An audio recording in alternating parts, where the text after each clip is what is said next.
In 1998, in this same month, we're now approximately and evenly the same day. And what had happened was I was working in Michigan with the Boilermakers, and the Lord was about to change my profession. What He did was a miracle happened that was something beyond what I could ever imagine, and I'll share it with you right now. I was attacked by the enemy in the middle of the night before. And what it was in a vision, and I saw a huge snake attacking me in the back of the neck. And the next day I was wondering and saying to the Lord, what is that, Lord? What's going on? You know, and of course, Christians bind the devil and plead the blood and all the things. And I was getting up to go to work, night shift. And when I stood on my feet, a severe pain hit me in the back of the neck. And my whole head was covered as almost like a steel helmet was gripping my head. I began to sweat, couldn't breathe, couldn't go to the phone and make a phone call, and realized the only option I had was to get in my vehicle and make it to the hospital not far away.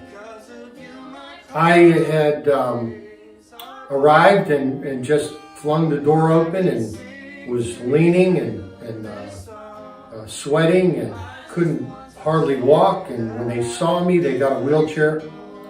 I must have passed out after that, because the next thing I realized after that trauma in the emergency was a doctor. They had life-flighted me, and a doctor was standing in front of me, and he was saying to me, "You're going to die or be a vegetable if we don't operate right away. You've had a bleed. Your spinal column is full of blood." And I couldn't give him permission. I said, I was in like a childlike state, and I just said, "You're going to have to call home." And during this interim time where the neurosurgeon left and came back, I saw the precious Lord Jesus Christ, His feet descend into that place.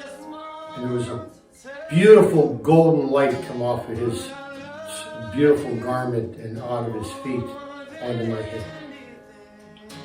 And they ushered me into an MRI, and I was in there for a long period of time, because in the MRI they couldn't find anything. And when I come out of the MRI, the doctor said, "You have all the evidence of a cerebral bleed, but we've never seen anything like this before. The blood is draining into the ponds of your brain.